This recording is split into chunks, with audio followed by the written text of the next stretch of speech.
제1장 서막 붉은 유목의 함성. 천둥산맥 깊은 어둠 속 서늘한 바람이 골짜기를 가로질렀다. 한때 청룡파 본전이었던 고목 아래에서 안타까운 탄식과 함께 붉은 빛의 유목이 작은 바위에 쓰러졌다. 심정. 스승 장문영의 마지막 목소리가 메아리처럼 울리고 그 유목 위에 흘러내린 피 자국이 금색 글씨를 더욱 선명하게 불러냈다. 그러나 그 순간 어둠을 뚫고 검은 그림자가 내리꽂혔다. 흑풍문의 수십 명이 날선 창을 겨누고 청룡파의 보급 강문을 급습했던 것이다. 전각 안에서는 간신히 스승의 유고를 지키려는 제자 김성우가 칼끝을 꺾으며 싸웠으나 수적 열세를 극복할 수 없었다. 흑풍문의 방주는 냉소를 띤 채 천천히 말했다. 천상비공의 힘을 모두 가져와라. 무림의 균형은 우리 손에 달렸다. 그러나 장문영은 마지막 힘을 다해 권초를 분리하고 그 핵심 유식을 세 덩이의 파편으로 나누어 은밀히 제자에게 내맡겼다. 김성우는 스승의 나지막한 주문을 되뇌며 붉게 물든 유목 한 장을 품속에 깊이 간직했다. 전각이 불에 휩싸이는 소리가 어둠을 가르자 그의 눈에는 복수와 구원의 불꽃이 타올랐다. 제2장 비급 분실과 운명적 만남. 일주일 뒤 김성우는 동료 제자들을 찾아 헤매던 중 백운파의 독천으로부터 충격적인 전언을 들었다. 흑풍문이 형산파화림파까지 매수했다. 천상비공 세 파편을 모으면 무림은 영원한 피바다가 될 것이다. 그 길 위에서 운명처럼 나타난 두 여검객, 문향년과 은월양. 문향년은 잔잔한 미소를 띠며 지도를 꺼냈다. 달빛이 머무는 계곡, 선역의 옛절터, 북녘 설산의 얼음 호수. 비밀도가 가장 높은 세 곳에 파편이 숨어있다.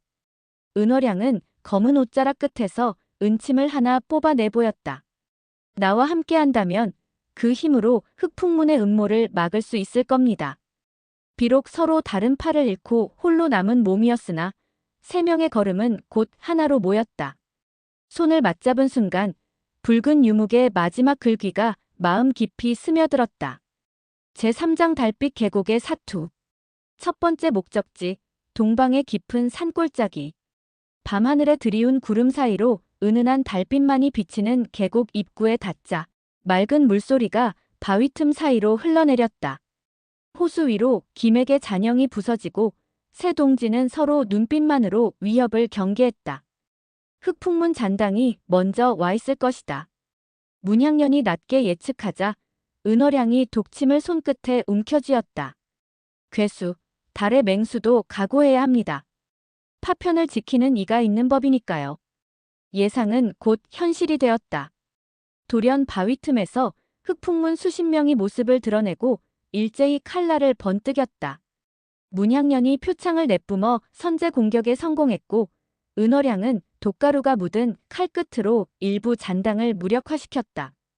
김성우는 청룡환공검의 손잡이를 꾹 누르며 번개의 기운을 모았다. 순간 검에서 쏟아진 기운이 칼끝을 타고 일직선으로 뻗어 전장을 일순간 얼려버렸다. 그러나 호수 중앙에서 들려온 저음의 포효는 전장의 균형을 다시 바꿔놓았다.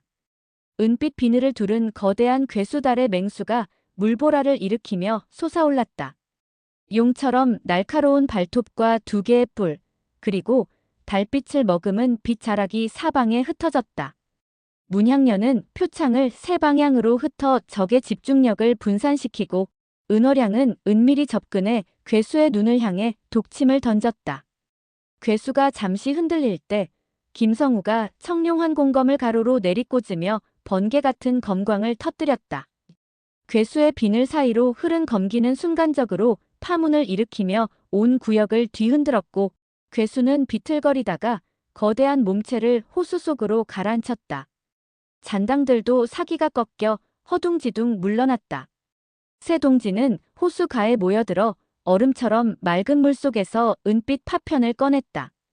검은 등불 아래 파편은 마치 달빛을 스며들인 구슬처럼 은은하게 빛났고 김성우는 그것을 손에 꼭 쥔 채 낮게 다짐했다. 첫 번째 파편을 얻었소. 더는 후퇴할 곳이 없소이다. 제사장 옛 절터의 유목. 두 번째 목적지는 선역계 폐사. 짙은 안개가 깔린 숲길을 지나자 목조 기둥만 남은 옛 절터가 모습을 드러냈다. 불단만이 흐릿한 채 옛사리 장엄의 흔적을 간직한 곳이었다. 은어량이 돌비에 비친 석피를 살피며 낮게 은조렸다. 여기 스승의 글귀가 남아있소. 심정즉 기정, 단전집 천기. 문향년의 검끝이 돌비 위를 가볍게 스치자 금분이 바스락 빛을 뿜었다. 그 순간 돌계단 위에서 쇳소리가 울려 퍼졌다. 형산파 잔당 수십 명이 대열을 갖추고 검을 겨누었다. 그들은 문향년을 향해 조롱을 던졌다. 탈파자 문향년. 내가 청룡파와 손잡았다는데 까닭은 무엇인가?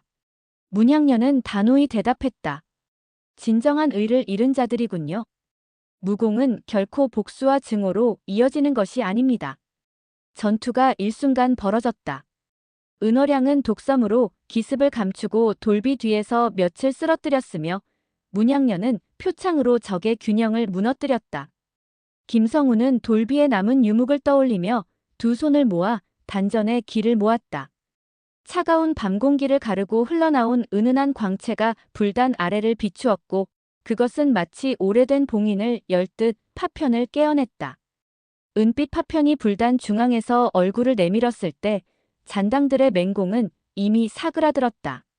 형산파 잔당들은 하늘이 무너진 듯 주춤했고 돌비 위 금부는 바람에 흩날리며 사라졌다. 김성우는 두 번째 파편을 품에 안고 고개를 숙였다.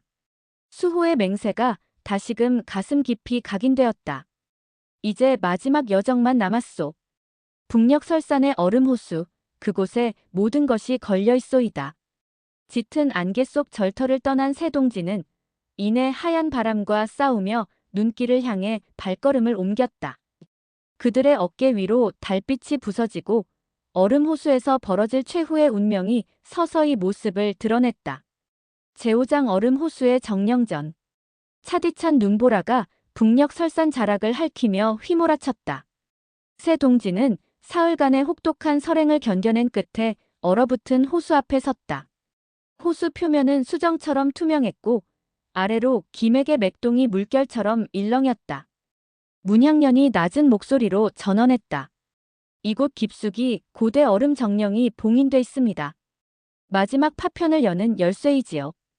은어량은 손목에 차고 있던 은침을 어루만지며 눈빛을 곧게 가다듬었다. 김성우 또한 단전의 길을 모으며 청룡한 공검을 허리에 맸다. 호수 중앙으로 나아가는 문향년의 주문이 얼음벽을 떨게 만들자 하얀 얼음문 하나가 서서히 열렸다.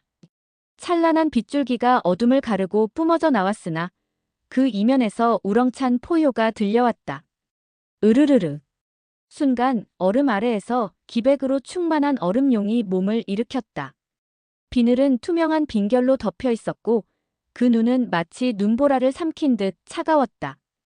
은어량이 먼저 빠르게 전진하며 독침을 던졌다. 하지만 빈결 비늘은 단숨에 독침을 막아냈다. 이어 문향년이 표창을 동체로 뿌려 방어를 교란했으나 얼음용은 사뿐히 몸을 비켜냈다. 김성우는 결연한 눈빛으로 칼을 들어 외쳤다. 심정즉 기정. 청룡 한공검 개시. 검끝에서 번개 같은 기운이 요동치며 얼음용의 비늘을 겨냥했다. 번개와 서리빨이 충돌하는 순간 얼음용은 고통 섞인 포효를 내뱉었다.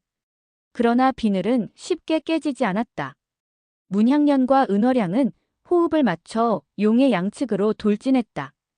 표창과 독침이 용의 시선을 분산시키며 마침내 김성우의 강렬한 일격이 용의 옆구리를 관통했다. 얼음용은 마지막 힘으로 거대한 꼬리를 휘둘렀으나 그 충격에 김성우는 한 걸음 물러서며 단전에 모은 기를 폭발시켰다. 일순간 호수 전체가 폭발하듯 흔들렸고 궁극의 빗줄기가 몰아쳐 얼음문을 와해시켰다. 깨진 얼음들 사이로 수면이 갈라지며 새동지는 호수 속 깊은 곳에서 은은하게 빛나는 마지막 파편을 꺼냈다. 완성되었다. 문향년이 낮게 탄식하듯 말했다. 은어량은 피로 얼룩진 눈가를 훔쳤고 김성우는 힘겹게 숨을 고르며 새 파편을 단단히 쥐었다. 새 동지는 얼음 호수를 뒤로하고 천둥산맥을 향해 고개를 들었다. 마지막 시험이자 결전의 무대, 백년사가 붉은 석양 속의 모습을 드러냈다. 제6장 최후의 대열투. 백년사 광장은 이미 수만의 병사와 비술가로 가득 찼다.